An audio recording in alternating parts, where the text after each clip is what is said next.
Assalamualaikum warahmatullahi wabarakatuh. Perkenalkan, kami dari kelompok 4 ingin menjelaskan langkah-langkah cara membaca menggunakan teknik SQ3R. Terlebih dahulu kami akan memperkenalkan diri dari sebelah kanan. Perkenalkan, nama saya Ryan Mufti. Perkenalkan, nama saya Darren Bolang. Perkenalkan, nama saya Rasul Muda. Perkenalkan, nama saya Muhammad Ilyas Faji Abdillah. Perkenalkan, nama saya Jersi Ananda. Perkenalkan, nama saya Lenia Priyanti Simamora. Perkenalkan, nama saya Muhammad Bintul Kamil. Perkenalkan, nama saya Muhammad Ferdian Tama. Perkenalkan, nama saya Sarifudin. Perkenalkan, nama saya Muhammad Khairat Noval. Tujuan dibuatnya video ini untuk memenuhi tugas mata kuliah Bahasa Indonesia dosen pengampu Dr. Nur Cahaya SPD MPD. Kegiatan membaca dengan menggunakan teknik SQ3R mencakup 5 langkah, yaitu survey, question, read, recite, dan review.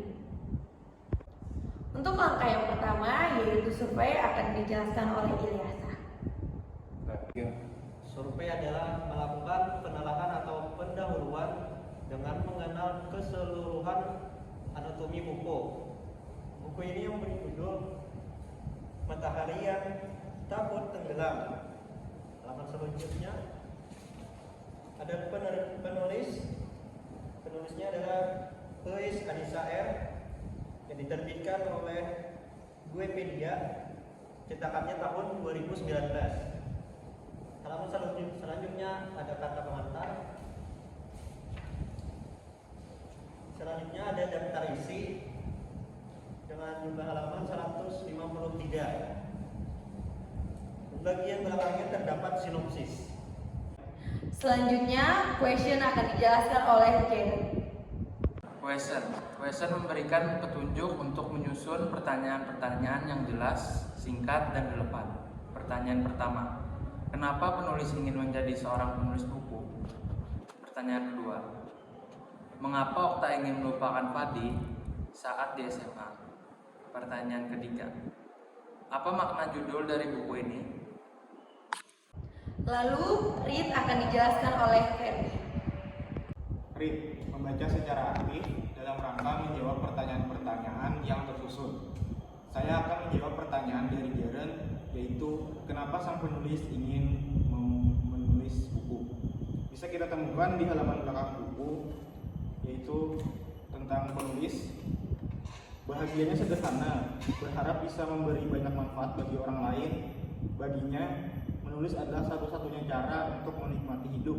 Mudah-mudahan selalu dimampukan Tuhan untuk lebih banyak menulis kebaikan dan tidak henti-henti berkebaikan.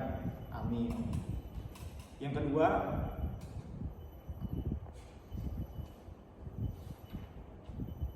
kenapa Okta ingin melupakan Fadi? Jawabannya ada di halaman ke-7, bagian prolog, yaitu Fadi adalah cowok yang mematahkan hatinya di hari kelulusan SMP. Yang ketiga, apa makna dari judul buku ini?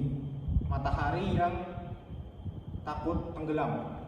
Jawabannya adalah tentang tokoh utama yang ingin bersinar di mata orang yang dia sayang dan takut suatu saat nanti di mata orang si tokoh utama akan redup. Kemudian, riset akan dijelaskan oleh Kamil. Recite. Apa itu recite? Recite adalah mengutarakan atau menyebut lagi jawaban-jawaban atas pertanyaan yang telah tersusun. Pertanyaan pertama, kenapa penulis ingin menjadi seorang penulis buku? Jawabannya, berharap bisa memberi banyak manfaat bagi orang lain. Pertanyaan kedua, mengapa Okta ingin melupakan Fadi saat di sekolah SMA? Jawabannya, Fadi adalah laki-laki yang mematahkan hatinya di hari kelulusan SMP. Pertanyaan ketiga, apa makna dari judul buku ini? Jawabannya, tentang tokoh utama yang ingin bersinar buat orang-orang yang dia sayang dan takut kalau suatu saat nanti di mata mereka si tokoh utama ini redup bahkan terlupakan. Dan langkah yang terakhir yaitu review akan dijelaskan oleh Nopal. Di sini saya akan menjelaskan tentang review. Review adalah meninjau ulang atau mengulas seluruh pertanyaan dan jawaban secara singkat dari sebuah buku berdasarkan pertanyaan dan jawaban hasil dari read and recite.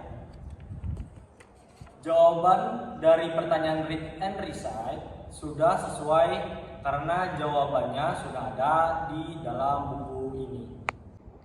Itulah penjelasan mengenai langkah-langkah cara menggunakan teknik SQ3R. Berikut kelebihan dan kekurangan membaca menggunakan teknik SQ3R yang dijelaskan oleh Jersey Ananda dan M. Rehan Mukti. Kelebihan dari membaca buku menggunakan teknik SQ3R adalah pembaca lebih cenderung menguasai isi bacaan dan lebih tepat digunakan bagi pembaca lanjut yang sudah berpikir secara logis, abstrak, dan sistematik. Jadi, kekurangan SQ3R adalah yang pertama, sulitnya menentukan ide gagasan dalam teks. Yang kedua, kurangnya waktu belajar. Yang ketiga, kesulitan dalam membuat pertanyaan dalam bahasa asing. Sekian dari kami.